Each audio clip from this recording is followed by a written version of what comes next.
Thank you so much for joining us here on this Tuesday. It is 6 a.m. I'm Eric Connert. And I'm Neda Iranpour, and we'd want to get you ready for the day. Meteorologist Evan Irani with your forecast. I guess we need jackets today, or what do you suggest? I'd say by the afternoon, we're going to notice a big change from yesterday. Yesterday, we had highs in the upper 70s, near 80s. Today, we've got more 60s in play. So especially east of the coastline, mainly in the 60s through and through, but it's inland and across the mountains where yesterday we were around 78, nearly 80 degrees on those afternoon highs. Today we're going for the 60s. That's not going to be because of huge increase in cloud cover. In fact, this afternoon should be pretty pleasant, but we will start to see those clouds increase beginning tomorrow morning, and it'll all culminate to a chance of some showers by Friday. Back to you.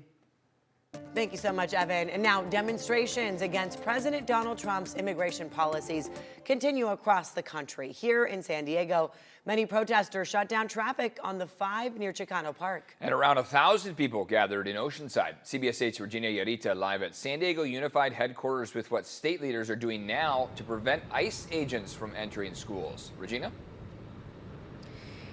Yeah, good morning, Eric and Neda. And as you mentioned, demonstrations took place across San Diego County yesterday. But San Diego Unified School District did notice fewer students in classrooms yesterday, and that's because families took part in a day without immigrants. We were able to catch up with some of the demonstrators. Among that crowd, again, children who voiced their emotions. Take a listen.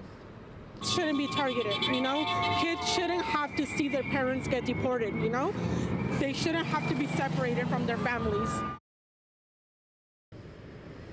And so this is video of yesterday. You could see dozens of people marching. One of the protests against mass deportation efforts eventually took over both lanes of Interstate 5.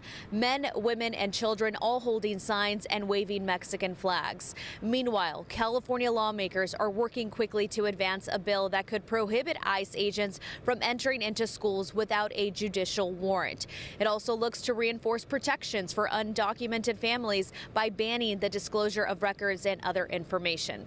The bill also aims to prevent attendance drops linked to deportation fears. State leaders have argued that it costs schools $8 billion in federal funds during President Trump's first term. However, it does come with exceptions for cases with a specific warrant and violent felony investigations. Now, the San Diego Unified School District is already showing support. On Monday, they shared that they will not give access to ICE without a judicial warrant, adding that their schools are safe spaces for students regardless of immigration status. So back out here, the bill also includes a 1-mile safe zone. This is a protected radius around schools where California law enforcement cannot collaborate with ICE agents. But that is the latest coming from the San Diego Unified School District headquarters. I'll send it back to you. Regina, thank you very much for that update. And now, Escondido police say they're working to identify more people suspected of driving recklessly during a protest last week. You see in this video, it shows at least one car here doing burnouts during that demonstration against President Trump's immigration policies. So far, officials have identified a dozen drivers who could face felony vandalism charges for damaging the road. Their cars have also been impounded for 30 days. This morning, businesses all around the country will reopen after many were closed for a day without immigrants. The goal was to show the impact of immigrant labor on the U.S. economy. Cochina del Barrio in North Park says their windows were vandalized after posting signs that they were participating in the protest. People also demonstrated at the San Ysidro Port of Entry, where one woman told us she wants to see others get a chance to pursue a better life like her family did. My family is from Mexican descendants too. My parents came over here to give me a better lifestyle, and I don't agree with the borders, so I'm here to fight for what's right. We should be united all as one. The Day Without Immigrants campaign called on people to stay home from work and school and avoid shopping. Many schools in Los Angeles reported empty or nearly empty classrooms. New this morning here, China announced tariffs against some U.S. energy and machinery exports in response to the president's 10% tariffs on Chinese goods, which took effect just hours ago. Mexico and Canada appear to have escaped similar fates for the moment. CBS 8's Chris Groh live in Kearny Mesa now with the impact on local business owners. Good morning, Chris. Yeah, good morning. And look, we were trying to find where it is that these tariffs could actually impact small and local businesses. We'll take, for instance, Brute Force Games, who gets a lot of their product from China. And now, because of the back and forth with other countries and tariffs, kind of confused right now which direction this is going to go. Take a listen to what the owner had to say. Probably have to change our pricing, but we haven't really been told what new pricing is going to be. So until we know what that is, we won't know what our prices are going to be. We would probably just have to pivot to a different product line to sort of fill that space.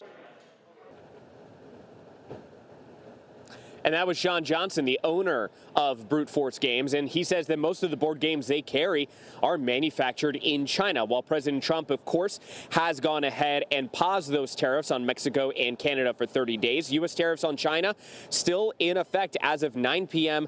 last night. Now, if there are no new developments, that is expected to move forward there with that 10% tariff. Now, Johnson says that he can pivot and that most of his sealed products that are not board games are from other places, but other businesses and industries may not be that lucky. Take a listen to what Patrick Penfield, the professor of supply chain practice at Syracuse, had to say. Import a lot of base ingredients from China that's used in a lot of various industries. So you're talking pharmaceutical, you're talking the toy industry, you're talking electronics.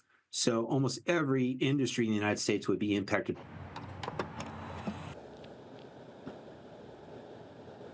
And it doesn't end with China. Remember, the pause on the Mexico and Canadian tariffs are only in place for 30 days. So remains to be seen what exactly is going to change there in those 30 days to get that extended. And then now we are hearing that the White House has their eyes on potential trade war with Europe as well. Eric and Netta. Yeah, we'll be keeping an eye on all of the tariff developments here. Chris, thank you for that. Millions of homeowners across the state could see their cost of their premiums jump significantly. State Farm is asking for a 22% emergency rate hike due to what they call a dire financial situation after the Los Angeles wildfires. State Farm says that it has received 8,700 claims from those fires alone and has paid out more than $1 billion to customers. Farm's parent company has a $130 billion surplus. If State Farm is in financial straits, the parent company should be stepping in, not California homeowners, many of whom just suffered a tragedy. In a statement, State Farm said in part, quote, insurance will cost more for customers in California going forward because the risk is greater in California. We must appropriately match price to risk. That is foundational to how insurance works. All right, 6:08 here and getting you ready for the day. So, yeah, a little cooler, huh? A little bit cooler out there. This morning's not that bad, mainly 40s and 50s. But by the time we get to the afternoon, we'll see those cooler temperatures really come about. We were talking record temperatures 2 days ago, 80s out there in Campo, in Santee. Today, we have widespread 60s in the forecast. So those temperatures have taken a drop by more than 10 degrees in many cases. Out the door right now, we're mostly in the 40s and 50s. So again, very mild to start off your Tuesday morning. We earlier today saw some dense clouds and some mist out there around North County, moving into Orange County. But generally, when we look at satellite radar imagery right now, there's nothing really to mention. You see some of those weaker bands of cloud cover passing on through, maybe a little bit of fog out there in a couple small pocketed areas. But generally, we're actually starting off the morning very nicely and expected to see some of the sun even as it comes up in just about 30 minutes or so. Rain chances are still expected to climb to their highest by Friday. Friday is going to be our day where we could pick up on about 1/100 of an inch up to 1/10 of an inch. That's not much. However, it's our next opportunity for something in terms of measurable rainfall. Today through Thursday, though, we'll watch for that slow and steady transition. Wednesday and Thursday morning, we're looking at an increase in cloud cover and maybe some light mist and drizzle. That all culminates to heavier stuff coming Friday morning. 66 in Santee and El Cajon this afternoon, 64 in National City and La Mesa. Let's take you up to North County, see how Carlsbad is looking at a high of 62 degrees, along with Vista and San Marcos, 64 in Escondido, and 66 compared to the mid and upper 70s they were looking at yesterday in Ramona. Let's check in on your roads outside. So far, things have been very quiet out there. We haven't seen nearly as much fog impacting the county. A couple crashes around the El Cajon area and also seeing some slowing speeds, of course, mid-span Coronado Bridge. But besides that, we're looking pretty good as we kick off your Tuesday morning. Let's check in on your border wait times. Right now, a 90-minute wait at the San Ysidro Port of Entry. Otay Mesa Port of Entry, you should be able to get across about 30 minutes faster. It'll only take you about 1 hour.